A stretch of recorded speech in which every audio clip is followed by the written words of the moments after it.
So hello everyone, welcome back to the Ratan Ayurveda. I'm Ratan, welcoming you all to our Charak Samhita series. तो चरक संहिता में जो आज chapter start करना है उसका नाम है आरग्वधीय अध्याय। तो इसमें मेन हम लोग को फोकस करना है चूर्ण वगैरह पे या फिर ऐसे फॉर्मुलेशन हम लोग बनाएंगे जो तरह तरह की बीमारियों में हेल्प करेंगे। तो इससे पहले अभी हम लोगों ने लास्ट लेक्चर वगैरह में या लास्ट चैप्टरों में क्या पढ़ा, तो एक बार तुम लोग का रिवाइज करवा देता हूँ। तो उसमें और इस चैप्टर में किस तरह क्या क्या डिफरेंस वगैरह आने वाला है वो सारी चीजें हम लोग एक बार देख लेते हैं। तो लास्ट चैप्टर में जो हम लोगों ने पढ़ा था, तो उसमें हम लोग का मेन फोकस था पंचकर्म वगैरह पे। तो हम लोगों ने पंचकर्म करवाया। अब पंचकर्म करवाने से क्या हुआ कि बॉडी में वीकनेस टाइप की आने लगी थी, और वीकनेस आने के बाद से क्या हो रहा था कि अग्नि जो थी हम लोग की मंद पड़ जा रही थी। अब पंचकर्म हम लोगों ने करवा दिया है, बहुत हैवी प्रोसेस है पंचकर्म। बॉडी में वीकनेस आने लगी है और ऊपर से जठराग्नि अपनी मंद पड़ने लगी है। ऐसी कंडीशन में हम लोगों ने पेशेंट को रीस्टेबलाइज करने के लिए हम लोगों ने यवागु आदि का सहारा सहारा लिया।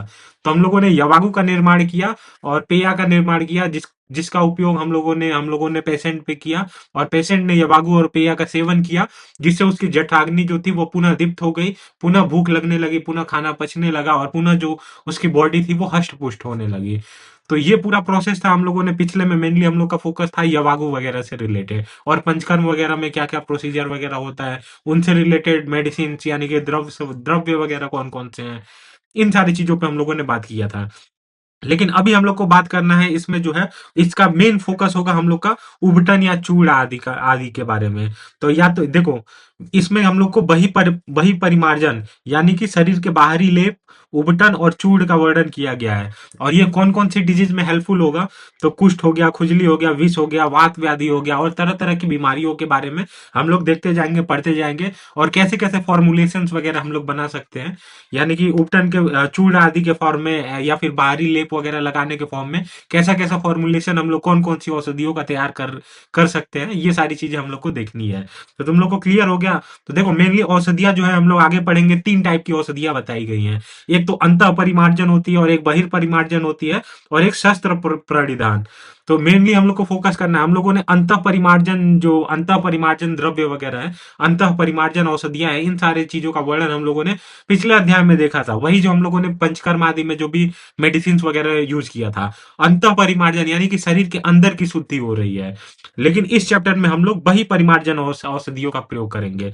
देखो, बही परिमार्जन लिखा हुआ है, तो बही परिमार्जन औषध यानी कि एक्सटर्नल एप्लीकेशन, एक्सटर्नल जो है प्यूरिफिकेशन के लिए, यानी कि बाहर हम लोग लेप आदि लगाएंगे, इसी चीज की बात कर रहा है। तो ये सारी चीजें हैं जो, या जो भी हम लोग लेप वगैरह पढ़ेंगे वो वही परिमार्जन में आएगी। तो आई होप जो है, जो भूमिका चैप्टर की बन गई होगी। अब आ जाओ, स्टार्ट करते हैं कि आचार्यों ने जो है क्या क्या बताया है इस चैप्टर के बारे में। बहुत अच्छा चैप्टर होने वाला है, और हम लोग ट्राई करेंगे इस चैप्टर को फिनिश फिनिश करने का। अगर फिनिश हो जाता है तो बहुत अच्छी बात है। तो देखो, without wasting any further time chapter को स्टार्ट करते हैं। तो इसमें मेनली हम लोग को फॉर्मुलेशन वगैरह पे फोकस करना है।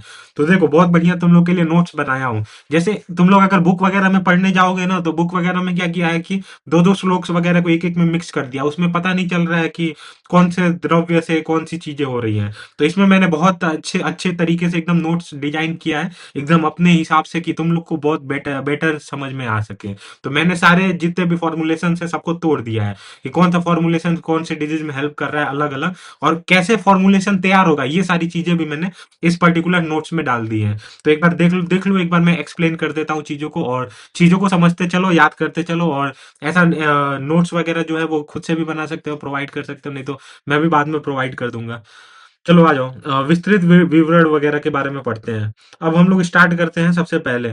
तो देखो, ये जो श्लोक है, इस श्लोकों में क्या किया गया है, मेनली जो है 6 प्रमुख योगों का वर्णन किया गया है, यानी कि 6 फॉर्मुलेशन बनाए गए हैं, जिनमें कुल मिलाकर 32 औषधियां यानी 32 जो है वो जितने भी प्लांट बेस्ड मेडिसिन है, इन सारी चीजों का वर्णन किया गया है। और इनका प्रयोग जो है वो चूर्ण या प्रदेय के रूप में, प्रदेय यानी पेस्ट वगैरह के रूप में शरीर पे किया जा सकता है, जो कि तमाम डिजीज वगैरह में हेल्पफुल होंगी। अब कौन कौन से फॉर्मुलेशन है, कौन कौन से डिजीज है, इसके बारे में पढ़ना स्टार्ट करते हैं।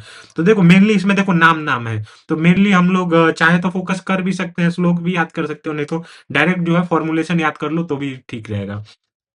तो देखो 6 सिद्ध योग, सबसे पहला योग जो है, सबसे प्रथम योग में आरगवद हो गया, एडगज हो गया, करंज हो गया, वासा, गुरुचि, मदन, हल्दी और दारू हल्दी, दोनों टाइप की हल्दियां आ गई। फिर सेकंड फॉर्मुलेशन है, इसमें स्याह है, सुरा है, खदीर है, धव है, नींब है, विडंग है, करवीर है और कनेर, करवीर यानी कनेर की छाल आदि के बारे में है।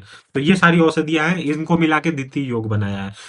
ये सारे फॉर्मुलेशन है, यानी कि इन जो भी औषधियां हैं, अरहुद हो गया, एडगज हो गया, करंज हो गया, वासा हो गया, इन सबको मिला के एक फॉर्मुलेशन तैयार किया जाता है, जो कि तरह तरह के बीमारियों में हेल्पफुल है। अब कौन कौन से बीमारियों में ये हेल्पफुल होगा अभी बताता हूँ मैं।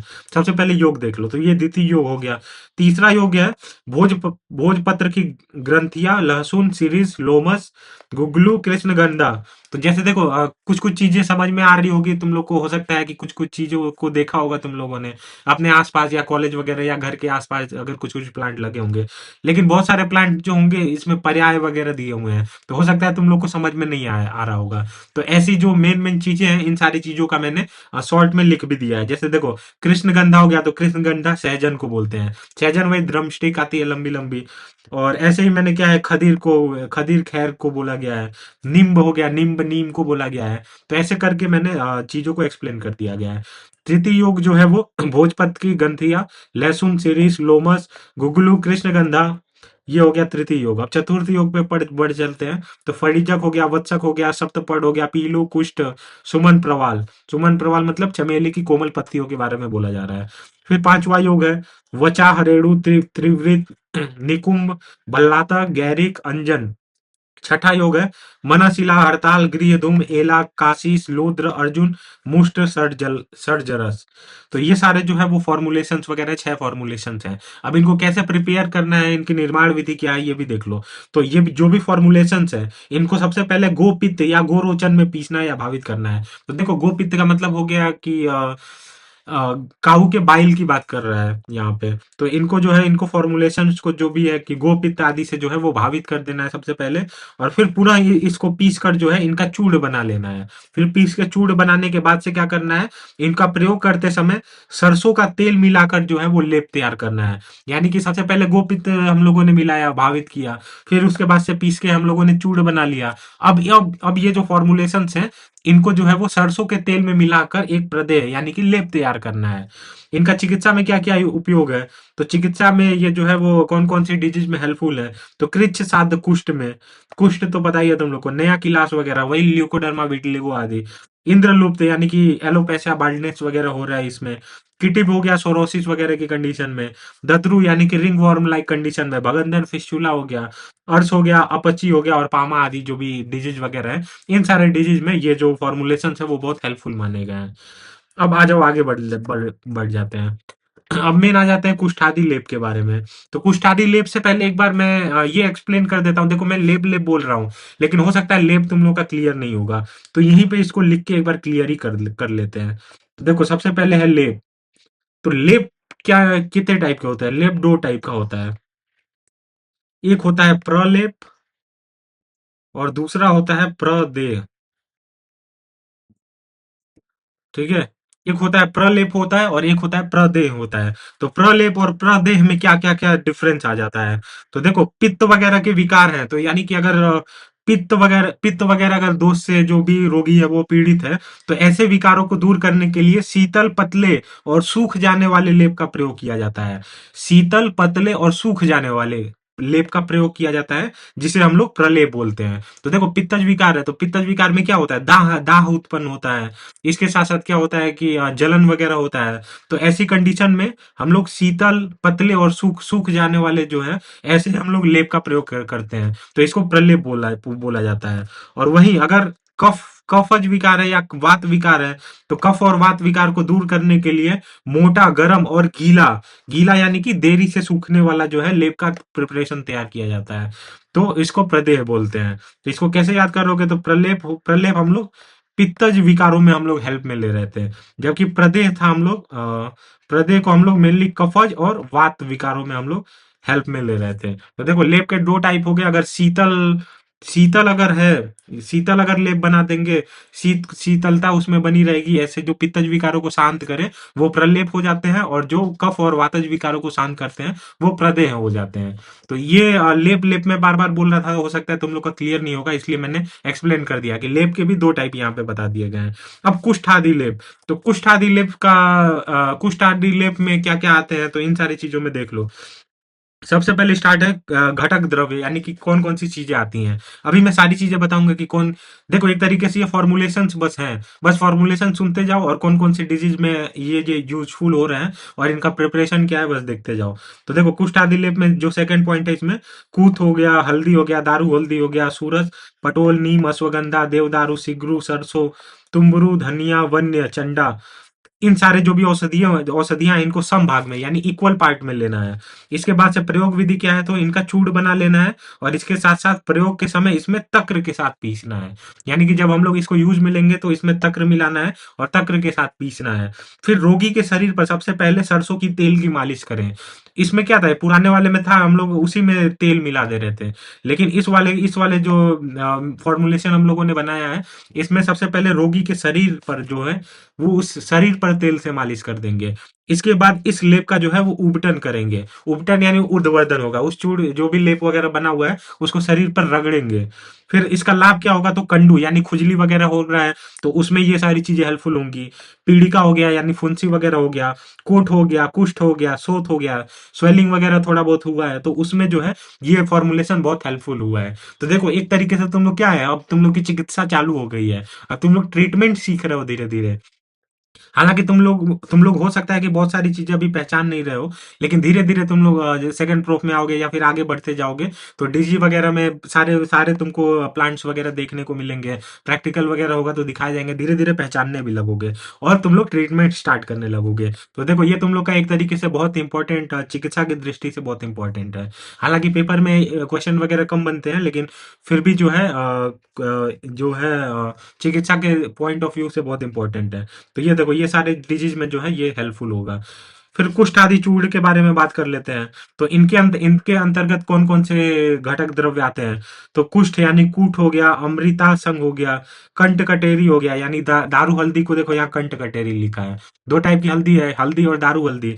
तो दारू हल्दी को यहाँ पे कंठ कटेरी, ये देखो श्लोक में लिखा हुआ है तो इसलिए मैंने इसको एक्सप्लेन एक्सप्लेन करने के लिए मैंने इस तरीके से बता दिया है। फिर क्या है, काशीस है, फिर कंपीलक है, मुस्त है, लोद्र है, सौगंधित, सर्ज रस हो गया, विडंग हो गया, मनशिला हो गया, हड़ताल, करवीर, त्वक हो गया, यानी कनेर की छाल हो गई। इनका प्रयोग कैसे करना है, तो महीन चूर्ण बना लेना है। शरीर पर तेल लगाने के बाद इस चूर्ण का अवचूर्णन यानी कि छिड़काव करना है। शरीर पर तेल लगा लेना है, फिर उसके बाद से ये जो भी हम लोगों ने डस्टिंग पाउडर बनाया हुआ है इसको हम लोगों को शरीर पर लगा लेना है, छिड़काव कर लेना है, डस्टिंग करना है। कौन कौन से डिजीज वगैरह में हेल्पफुल होगा, तो दद्रु हो गया, कंडू हो गया, किटिब हो गया, पामा हो गया और विचर्चिका हो गया। इन सारे जो है डिजीज में हेल्पफुल होगा। फिर विविध कुष्ठ हर प्रदेह के बारे में बात कर लेते हैं। तो यहाँ पे कुष्ठ और त्वचा रोगों के लिए 5 विशिष्ट लघु योग बताए गए हैं। 5 विशिष्ट लघु योग कौन कौन से हैं, तो पहला है मनशिलादि लेप, तुथ्यादि लेप, रसांजनी लेप, करंजादि लेप और हरिद्रादि लेप। यानी कि ये मेनली जो है हम लोग को कुष्ठ या फिर स्किन डिजीज वगैरह में जो है हेल्पफुल होंगे। अब कैसे कैसे हेल्पफुल होंगे आओ देखते हैं। तो ये कुष्ठ और त्वचा रोगों में मेनली हेल्पफुल है। अब कैसे है एक बार आ जाओ देख लेते हैं। तो देखो सबसे पहले इन लेपों को जो है वो अलग अलग जो है वो कैटेगरी में डिवाइड कर दिया गया है। तो देखो सबसे पहला है मनःशिलादि लेप। तो इनके अंतर्गत क्या क्या आता है, मेंथील हो गया, हड़ताल हो गया, काली मिर्च हो गया, सरसों का तेल हो गया, अर्कपय हो गया। अर्कपय यानी कि मदार के दूध की बात कर रहा है। यानी मदार में तुम लोगों ने देखा होगा कि जब उसको तोड़ोगे, कट करोगे तो उसमें से हल्का हल्का जो है वो मिल्की सब्सटेंस निकलता है। तो ये उसको बोल रहा है, मदार के दूध को, यानी अर्कपय। तो इन सारे जो है इसको फॉर्मुलेशन को बना के लेप करने पे क्या होता है कि ये कुष्ठ नाशक प्रदेह के अंतर्गत आता है, यानी कुष्ठ का नाश करता है। फिर तुथ्यादि लेप के बारे में क्या बताया गया है? तो तुथ्यादि लेप में जो है तुथ्य हो गया, विडंग हो गया, काली मिर्च हो गया, कूट हो गया, लोद्र हो गया, मैंसील हो गया, इसे सरसों के तेल में मिलाकर जो है लगा सकते हैं। फिर रसांजन रसांजन आदि लेप के बारे में है। रसांजन हो गया, प्रपुन्नाड हो गया, प्रपुन्नाड के बीज यानी कि चकवड़ के बीज, नहीं जानते हो तो भी कोई बात नहीं, याद कर लेना। इसे कैपिथ यानी कि कैथ के रस में पीसकर लेप करना चाहिए।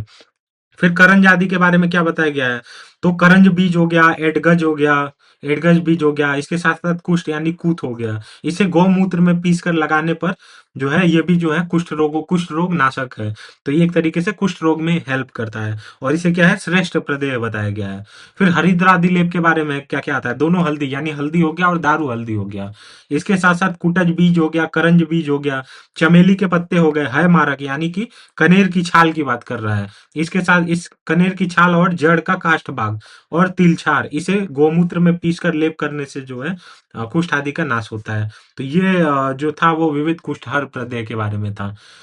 फिर आ जाता है पाकयुक्त मनः शिलादि लेप। तो पाकयुक्त मनः शिलादि लेप में क्या क्या चीजें आती हैं, तो यह एक विशेष विधि है जहां औषधियों को पकाया जाता है। अब कैसे पकाया जाता है आ जाओ देखते हैं। तो देखो इसके सबसे पहले घटक द्रव्य देखो क्या क्या है। तो इसके अंतर्गत जो है वो मैनसील है, कुटज छाल है, कूट है, लोमस है, एडगज है, करंज है, भोजपत्र की गांठ है और कनेर की जल है। मात्रा कितनी लेनी है, तो प्रत्येक औषधि यानी कि जितनी भी औषधियां बताई गई हैं सबको एक एक कर से लेना है, सबको एक एक कर से लेना है। द्रव्य द्रव्य द्रव द्रव्य, तो द्रव्य द्रव्य में क्या आता है तुषोदक। तो यहाँ तुषोदक बताया गया। तो तुषोदक का मतलब होता है कि जौ के तुष यानी कि छिलके से बना हुआ कांजी जैसा द्रव्य। देखो तुषोदक है ना, तुषोदक ये श्लोक में लिखा हुआ है लेकिन एक्सप्लेनेशन नहीं है। तो तुषोदक का मतलब हो गया कि जौ के छिलके से बना हुआ जो है कांजी जैसा द्रव्य बनाया जाता है, उसको जो है वो तुषोदक बोलते हैं। फिर आता है पलाश निर्दाह रस। तो इसमें क्या किया जाता है ना, मेनली जो पलाश के पेड़ वगैरह तुम लोगों ने देखा होगा, तो उसमें क्या किया जाता है जड़ के पास से मिट्टी खोदी जाती है। जड़ के पास मिट्टी खोद के क्या किया जाता है, उसके जड़ वगैरह में कट लगाया जाता है। फिर उसको जो है वो घड़े वगैरह लगा के और उसके मुंह को टाइटली बंद कर दिया जाता है। फिर ऊपर से पलाश के पेड़ को जला दिया जाता है। तो ऐसा ऐसा बोला जाता है कि पलाश के पेड़ को जला देंगे ऊपर से, तो उसका जो भी रस है वो ऊपर से सारे जो रस है वो नीचे चला जाएगा यानी जड़ में चला जाएगा। फिर जड़ में जो है हम लोगों ने मटके वगैरह या जो भी इकट्ठा इकट्ठा करने के लिए हम लोगों ने जड़ में लगाया हुआ है, वहां पे जो है इस पलाश के वृक्ष का रस जो है वो इकट्ठा हो जाएगा।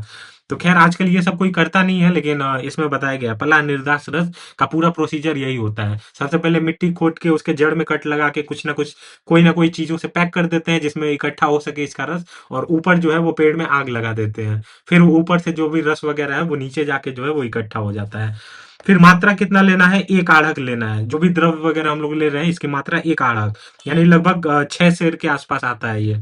निर्माण विधि क्या है कि चूर्ण को द्रवों के साथ मिलाकर मंद आंच पर तब तक पकाएं जब तक वह गाढ़ा होकर कलछी पर चिपकने योग्य ना हो जाए। यानी कि एकदम जो भी उसका जो भी लिक्विड वगैरह है उसको धीरे धीरे पका के उसको उड़ा देंगे, और जब कलछी पर चिपकने लगेगा तब हम लोग का ये निर्माण पूरा हो पाएगा।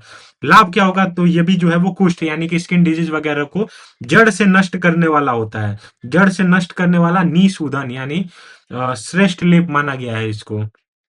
तो ये कुष्ठ आदि में जो है ये हेल्पफुल देखने को मिलता है। फिर नेक्स्ट है आरगवदाधि लेप। तो इसके अंतर्गत क्या क्या आता है घटक में, तो घटक में आ जाता है चतुरंगुल हो गया यानी अमलतास के पत्ते हो गया, काक माची के पत्ते हो गया, इसके साथ साथ असवहन यानी कनेर के पत्ते हो गया। अनुपान क्या कैसे करना है, तो तक्र के साथ प्रयोग जो है पत्तों को तक्र में पीस कर पेस्ट बना लेना है। फिर इसके साथ साथ रोगी के शरीर पर तेल लगाकर इस लेप से ऊर्ध्वर्धन यानी रगड़ना है। तो यह कुष्ठ नाशक होता है। तो ये पूरा प्रोसेस था आरगवदाधि लेप का। अब आ जाते हैं देखो वात व्याधि नाशक क्षय योग। तो वात व्याधि नाशक क्षय योग है। अब इसका फॉर्मुलेशन वगैरह कैसे तैयार करते हैं आ जाओ इस पे थोड़ा सा नजर डालते हैं। तो वात व्याधि नाशक का मतलब क्या हुआ, तो इसका मतलब ये है कि वात रिलेटेड जितने भी डिसऑर्डर वगैरह है उनको नाश करने वाला योग यानी कि उनको नाश करने वाला फॉर्मुलेशन हम लोग तैयार करेंगे। अब वो कैसे तैयार करेंगे, क्या क्या कंटेंट होगा आ जाओ एक बार देख लेते हैं। तो देखो वात व्याधि नाशक 6 योगों के बारे में हम लोगों को पढ़ना है। इसमें मेनली हम लोग बात करेंगे वात हो गया, वात रक्त हो गया, सिर दर्द वगैरह हो गया, पार्श्वशूल वगैरह हो गया, इनसे रिलेटेड लेप बताए गए हैं इन 6 योगों में। अब ये कैसे कैसे क्या क्या है, क्या क्या कौन कौन से कंटेंट वगैरह यूज किए जा रहे हैं आ जाओ एक बार देखते हैं। तो सबसे पहला है कोल आदि लेप।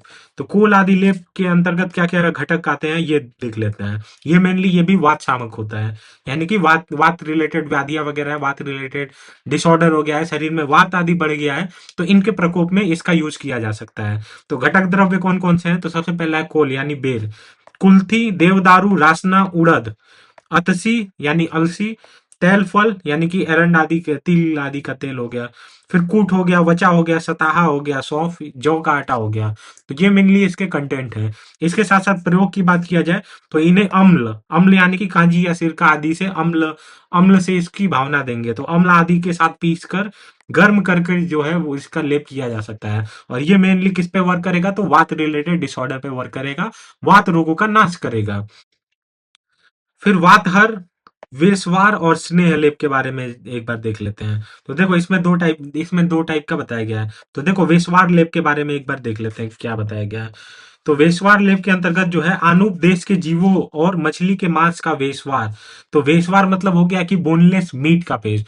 देखो इसका मैंने वो डिस्क्रिप्शन वगैरह पढ़ा था। तो उसमें मेनली वेस्वार का मतलब जो है वो बोनलेस मीट से लिया है, बोनलेस मीट से लिया हुआ है। जैसे यहाँ पे मछली आदि का मांस बोल रहे हैं ना, तो ऐसा नहीं है कि बोनी फिश वगैरह है। तो ये बोनलेस मीट का पेस्ट वगैरह है। तो अनूप देश के जीवों और मछली के मांस का जो है पेस्ट बनाकर गर्म कर कर लेप करना है। तो ये जो होता है ये मेनली वातनाशक होता है, यानी कि वातहर होता है। फिर दसमूल स्नेह आदि का लेप हो गया। तो दसमूल मैंने कंटेंट वगैरह बताया ही था कि बृहद पंचमूल और लघु पंचमूल को मिला के पांच पांच का कंटेंट होता है। और दसों पांच पांच यानी कि 10 द्रव्यों को मिलाकर जो है दसमूल बनता है। वही साल पर्णी, बृहस्पर्णी, बृहति, गोक्षुर, कंटकारी हो गया। ये लघु पंचमूल हो गया। इसके साथ साथ बृहद पंचमूल ऐड कर लो। फिर ये पांचों पांच पांच मिला के जो है वो दसमूल हो जाता है। तो दसमूल स्नेह लेप के अंतर्गत दसमूल और गंध वर्ग के अंतर्गत एला आता है। और इसके साथ साथ और भी बहुत सारी जो है वो औषधियाँ आती हैं। तो ये जो है वो इनके अंतर्गत आता है। फिर चारों स्नेह घृत तेल वसा मज्जा के साथ मिलाकर लेप करना चाहिए। तो ये क्या होता है कि वातनाशक होता है। तो मेनली इनके कंटेंट आदि के बारे में बताया गया है कि कैसे हम लोग वातहर जो है वो फॉर्मुलेशंस वगैरह तैयार कर सकते हैं। तो देखो यही था वातहर के बारे में। फिर उदर उदर शूल नाशक लेप यानी कि जो भी एब्डोमेन से रिलेटेड जितने भी पेन वगैरह हो रहे हैं उनमें कौन कौन से कंटेंट आदि का यूज किया जा सकता है। तो उदर शूल नाशक लेप में सबसे पहला है जौ का आटा।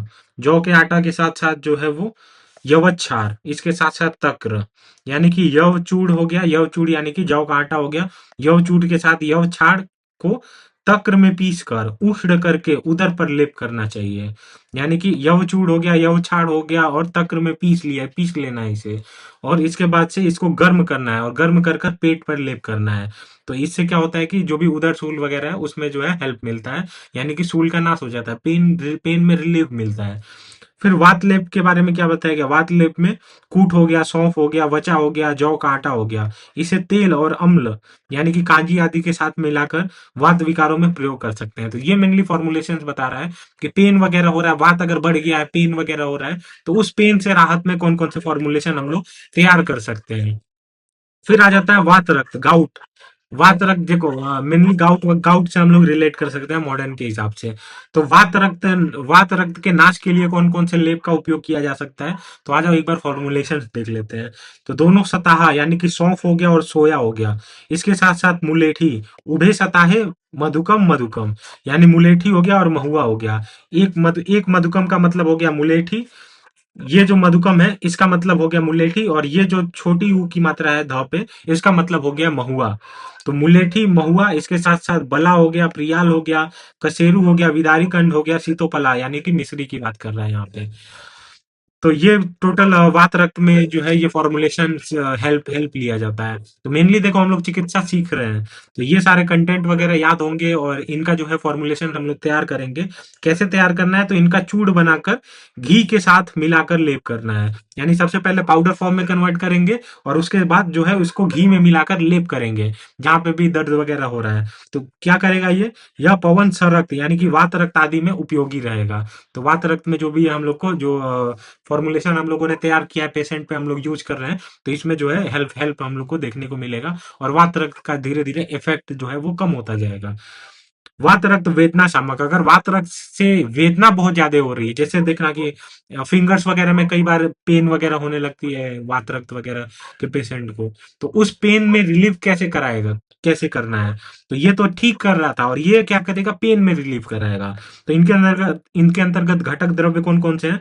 रासना हो गया, गुडुची हो गया, मुलेठी हो गया, दोनों बला यानी बला और अति बला के साथ जीवक हो गया, ऋषभक हो गया। प्रयोग कैसे करना है? तो इन्हें दूध और घी में पकाना है। अंत में मधुच्छिष्ट यानी कि मेनली ये बी वैक्स की बात कर रहा है, तो मोम मिलाकर प्रदेय प्रदेय बनाना है। फिर यह क्या करता है, वात रक्त की पीड़ा को हरता है।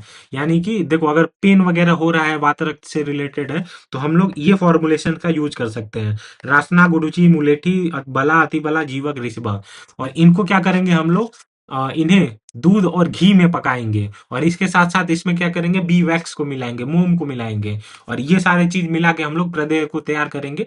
और जहां पे भी पेन वगैरह हो रहा है वहां पे हम लोग यूज करेंगे। तो ये जो है फॉर्मुलेशन जो है वो हेल्पफुल रहेगा।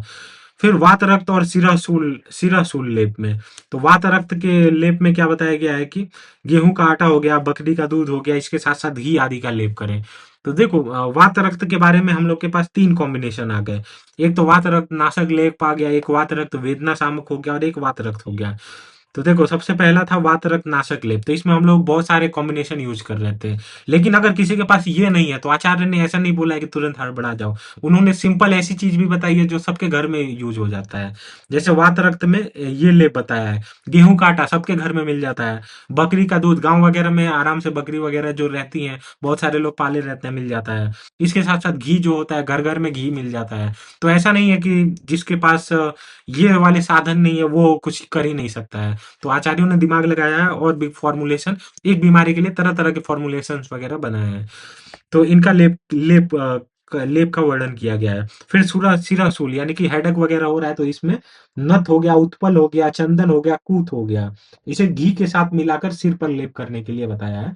तो सिरासूल वगैरह में, हेड वगैरह में अगर हेडक वगैरह हो रहा है तो राहत मिलता है। प्रपौंड्रिकादि लेप यानी कि ये भी मेनली सिरासूल के बारे में ही बात कर रहा है। तो इनके घटक कौन कौन से हैं? प्रपौंड्रिक हो गया, देवदारू हो गया, कूट हो गया, मुलेठी हो गया, इलायची हो गया, कमल हो गया, उत्पल हो गया, लोह हो गया, एरका हो गया, पद्मक हो गया, चोरक हो गया। तो ये टोटल कंटेंट है इसके। इसका उपयोग कैसे करना है? तो घी के साथ मिलाकर सर दर्द में जो है इसका लेप करेंगे, तो ये सिरासूल आदि का नाश करेगा।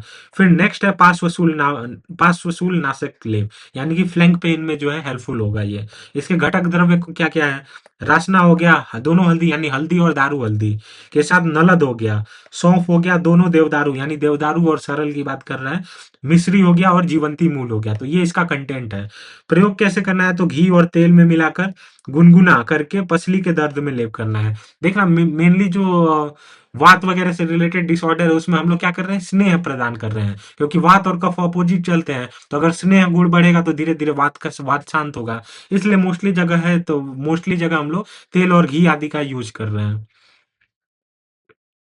फिर नेक्स्ट नेक्स्ट जो फॉर्मुलेशन है उसमें दाह हो गया, शीत हो गया, विष हो गया, स्वेद हो गया, और दुर्गंध का नाश करने वाले योगों के बारे में बताया गया है। देखो, बुक में पढ़ोगे तो कई कई जगह जो है वो सब एक में कर दिया है, हौच पौच वाली कंडीशन बन जा रही है। तो मैंने सबको डिवाइड कर दिया गया है अलग अलग कंटेंट में। तो देखो, सबसे पहला है दाह सामक लेप। तो दाह सामक लेप में क्या है, मेनली दो दो दो टाइप का कॉम्बिनेशन बताया है द्रव्यों का। तो सबसे पहले लेप के बारे में पढ़ते हैं। तो ये दाह सामक यानी कि जो भी बर्निंग सेंसेशन वगैरह होता है उसमें हेल्प हेल्प करते हैं।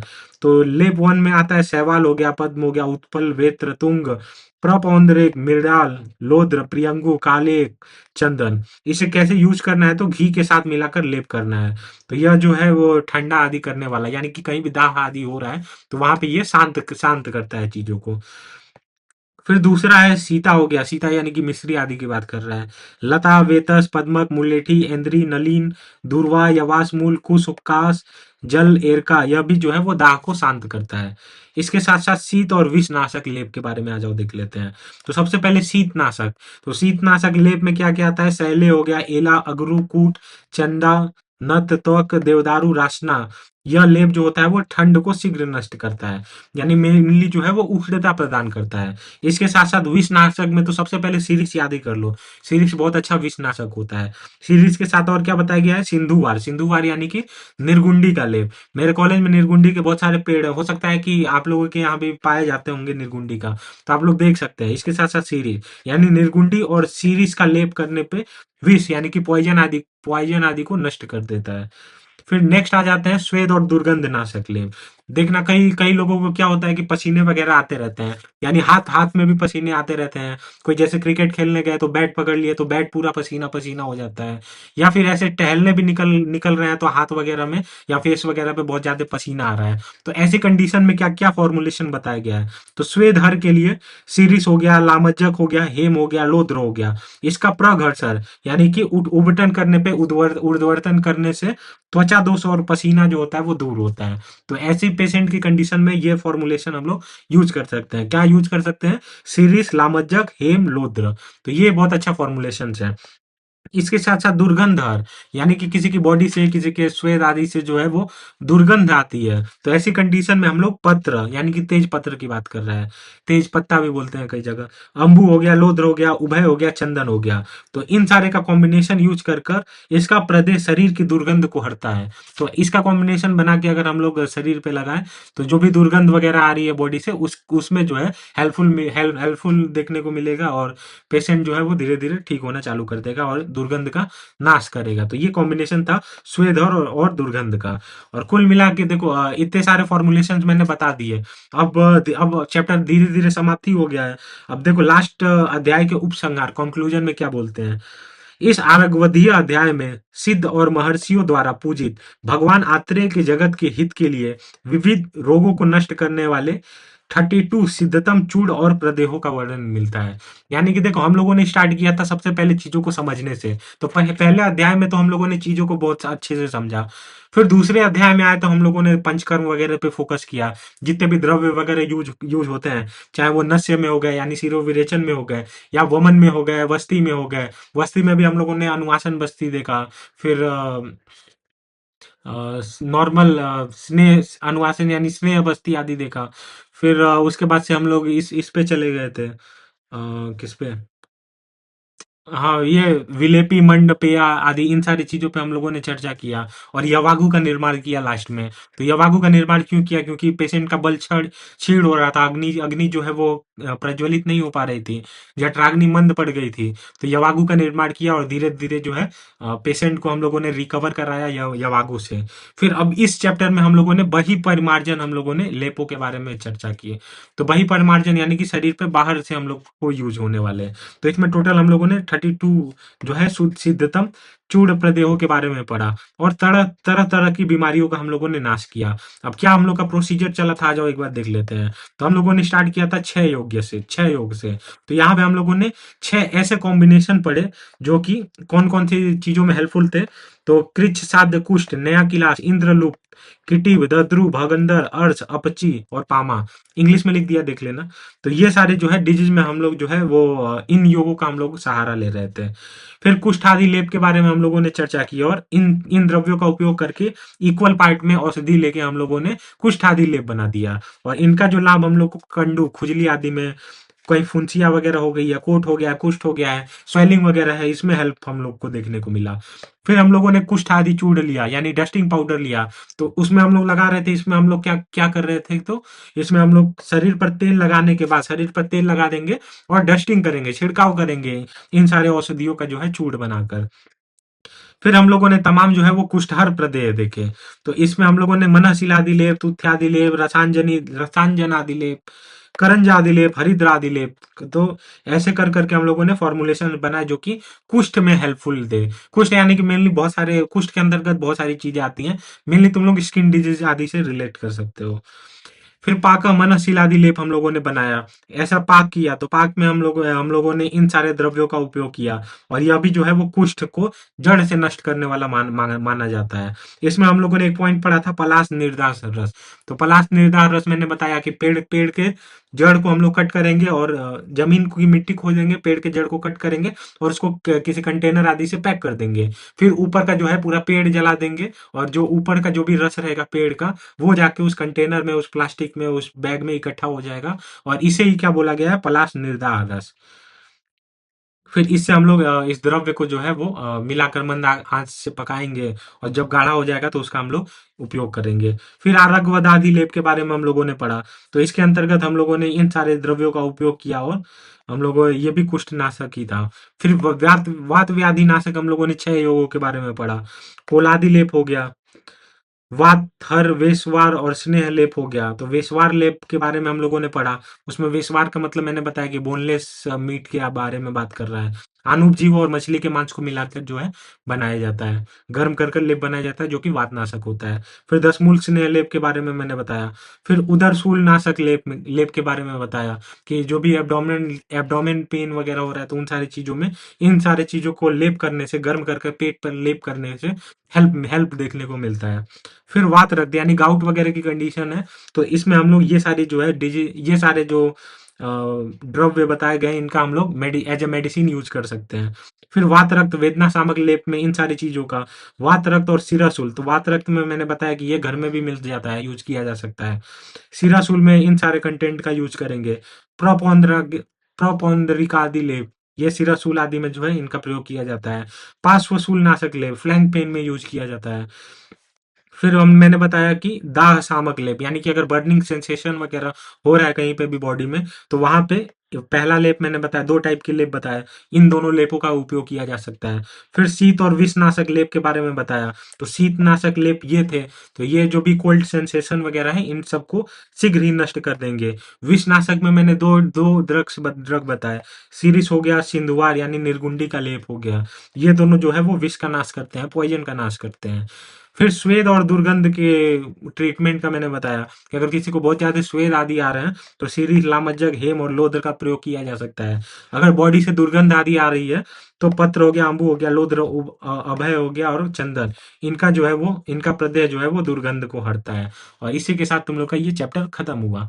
तो चलो, मैंने जैसा मैंने बोला था वैसा कर दिया, और सिंगल लेक्चर में जो है पूरा सारे टॉपिक्स वगैरह कवर कर दिए। अब नेक्स्ट चैप्टर जो है हम लोग को स्टार्ट करना है, वो है सत विरेचन शताश्रिति अध्याय।